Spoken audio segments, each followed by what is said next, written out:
With Nietzsche, we arrive at an endpoint in Western philosophy, where certain trends of thought reach their consummation or the exhaustion of their possibilities, a process that in turn creates points of departure for new philosophical inquiries. Each of the philosophers we have discussed, no matter how elaborate a system of philosophy they composed, began from certain fundamental assumptions that served as the bedrock for their arguments. No matter how perilous and tenuous a tower of thought they might build, it was rooted in sturdy foundations that kept it upright. Nietzsche begins a period in philosophy in which these foundations are relentlessly demolished. He introduces a style and method that underlies all the key developments in existentialism, structuralism, and post-structuralism, three trends of thought commonly grouped under the heading of postmodernism. Martin Heidegger and Michel Foucault, two of the most important intellectuals of the 20th century, made engagement with Nietzsche's ideas a central theme of their own work. For Foucault, Nietzsche was a source of anarchistic enthusiasm and a champion of the self-creating subject and the reckless, dangerous will to freedom.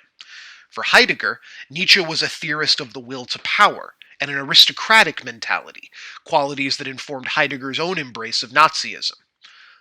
The range of Nietzsche's influence comes from his pitiless iconoclasm, his relentless deconstruction of the core values of Western civilization.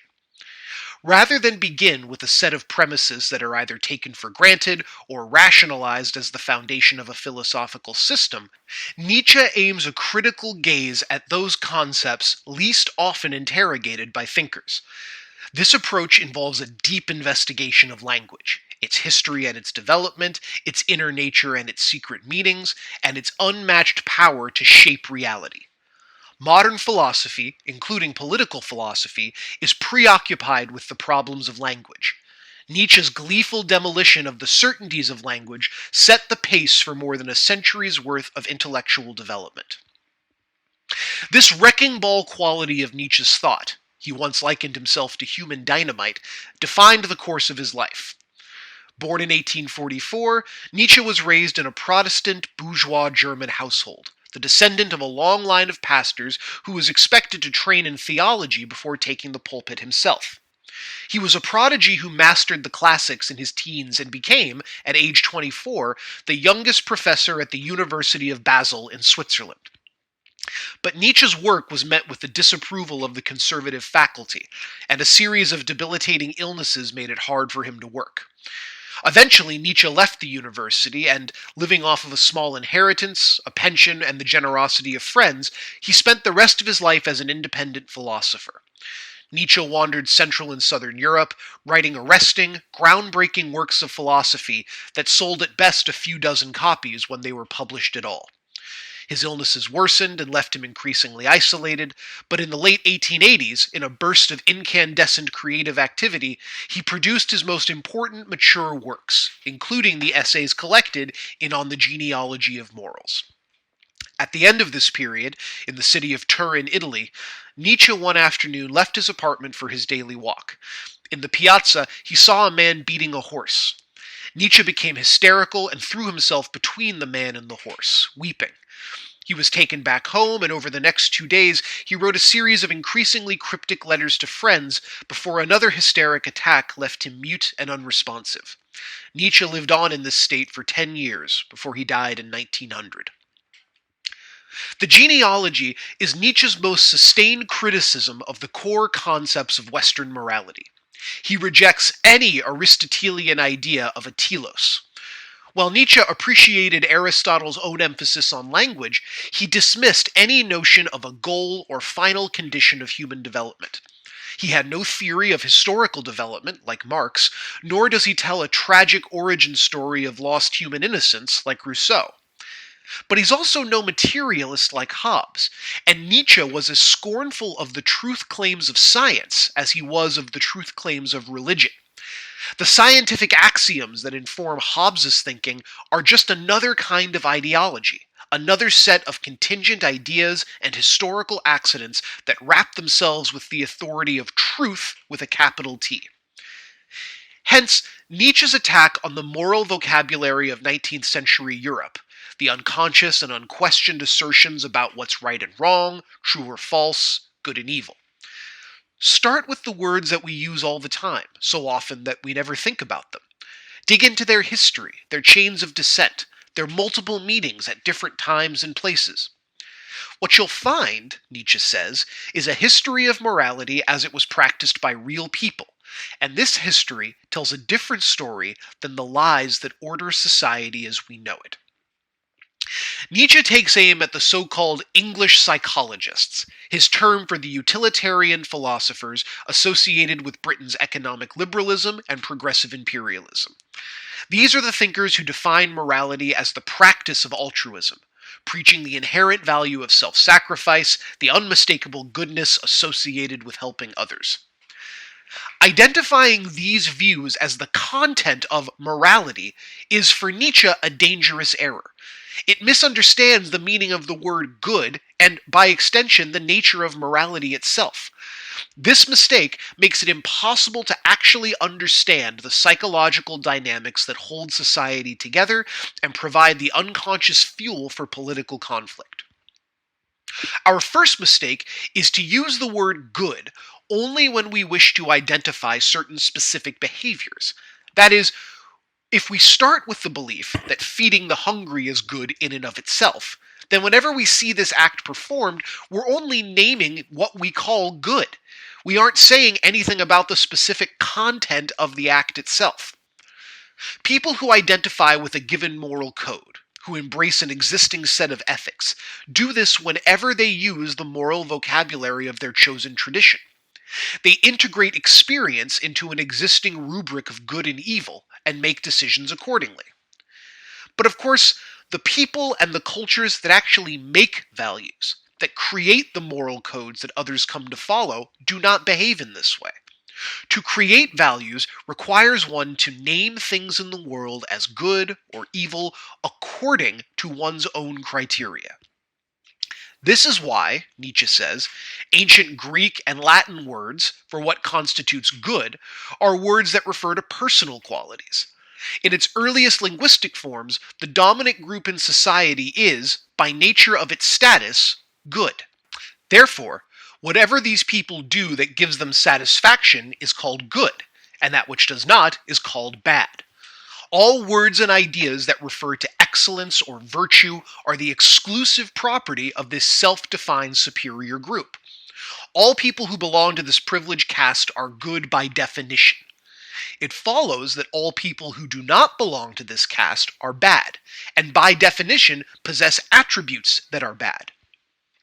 This dynamic, reflective of a primal social hierarchy between an aristocratic elite and an anonymous mass of dependents, appears in many languages and at many points in history.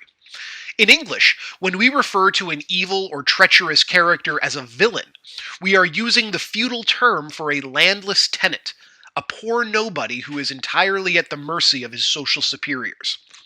Our language equates evil, deplorable behavior characteristic of an enemy with the state of being poor and dependent. Just as words for good applied to the actions of the social elite, words for bad and evil began as simple descriptors for the life experiences of the socially dependent inferiors who lived in anonymity, outside the charmed circle of the noble and the good. For Nietzsche, the importance of this insight is that words like good and evil have no inherent meaning that transcend time and space. What is good or evil, just like what is true or false, depends on context. Different cultures at different times shape the world in their own ways, according to the terms particular to their language and the forms of morality they generate. But certain patterns recur.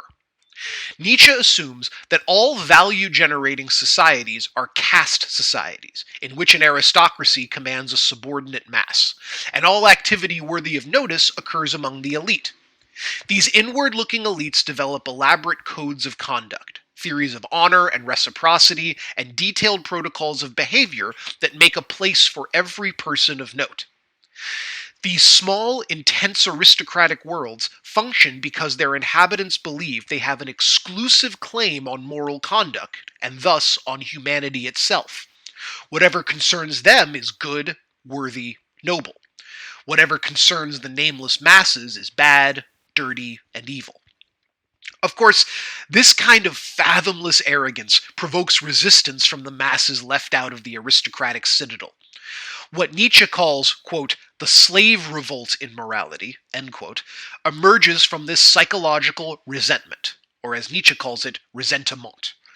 From the perspective of the downtrodden, the things that their masters call good are really evil. The violent domination of the many by the few that the aristocrats call the just natural order is experienced by its victims as evil and hateful. More important, says Nietzsche, the downtrodden feel an inescapable frustration, an impotence that derives from being treated as less than human and feeling oneself to be so. They are denied the pleasures that the nobles call good, while their own pleasures are by definition classed as bad. This fierce resentment may occasionally break out in open revolt, but revolts are almost always drowned in the blood of the rebels. So the slave revolt in morality is a psychological revolt, an ethical revolution, a revaluation of values. This project involves taking noble virtues, like selfish violence and narcissistic indulgence, and converting them into vices, converting them into sin. The qualities once called evil, patience, forbearance, nonviolence, and so on, are reimagined as virtues. And from this revolt come the assumptions of those English psychologists that what is good is a certain set of behaviors, and these behaviors are good each time they are performed because they affirm an existing set of moral commitments. Nietzsche's reputation as a ferocious critic of Christianity derives in part from arguments like this. Nietzsche's historical claim is that the slave revolt in Western morality begins with Jewish resistance to Greco-Roman imperialism, expressed as an ethical rejection of all pagan virtues. This so-called priestly revolt enters a new phase with the emergence of Christianity, which eventually overturned the entire pagan ethos and replaced it with its own, founding a Christian society on the subjugated remains of the old moral order. For Nietzsche, this inverted morality is basically unhealthy. It is based on premises and obsessions that tend to inhibit human development. What he calls slave morality is saturated in two kinds of harmful mental attitudes. One is resentment, the repressed rage at one's inferiority and unconscious desire to be dominant. The second is asceticism, a self-denying way of life that identifies goodness with individual suffering and deprivation. If the master morality of noble value creators was intuitive, spontaneous, and life-affirming, then slave morality is its inverse. It makes sins out of the master's virtues and instead praises the virtue of self-sacrifice, self-criticism, and self-denial. For Nietzsche, the Christian inheritance is a successful slave revolt in morality, a revolt that Nietzsche holds responsible for the terminal crisis of European civilization. The modern world is deeply sick. One symptom of this illness is the celebration of vices as virtues. Though the power of the Christian ideal has faded, its embeddedness in language, in the words we use to describe our moral universe, ensures that its influence endured, whether or not it was recognized as such. As Nietzsche famously said, God is dead, and we have killed him. But he also said that the death of a god is like the death of a star. Long after its light is extinguished, we continue to see it shine in the sky. The evidence of its demise has not yet really reached us. The practical altruism of the English psychologists is a morbid symptom of the sickness at the heart of modernity, that celebrates values that make their adherents stunted and self-hating, at enmity with life, and so unable to express their humanity. In a modern society of commerce and capitalism, free trade and mental hygiene, a kind of perfect mediocrity has been achieved, and Nietzsche conjures a vision of the last humans, the end of the evolutionary line, who announce that they have discovered happiness, blink slowly, and stare off into the middle distance. Nietzsche's politics are notoriously hard to pin down. For decades, his reputation was unfairly burdened by the fact that he was embraced by the Nazis as a forerunner of their ideology, even though Nietzsche was harshly critical of anti-Semitism and German nationalism in his lifetime. He has also been claimed by libertarians and anarchists, who see him as an arch individualist, opposed to any system of restraint or domination of the self. For our purposes, it might be most useful to link him to Machiavelli. Machiavelli identified political virtue with the decisive actions needed to preserve the state, even if those actions require bloodshed and deceit. In Nietzsche's terms, we might say that the good of politics is anything that encourages the health of the state, while the evil of politics is whatever threatens that health. If we then say that this attitude is immoral, we are making a serious mistake according to Nietzsche, and to Machiavelli as well. Seen from the perspective of statecraft, this is the height of morality, because it defines good and evil in terms relevant to political life. It does not awkwardly force a personal morality of self-denial onto decisions of state, where those moralities are irrelevant. These decisions require an entirely different calculus, one that would make no sense applied to personal life. The fact that we have a hard time doing this, and find it difficult to understand that what we call morality is just one of a series of historical accidents, helps explain some of the coherence that defines political life in the 21st century.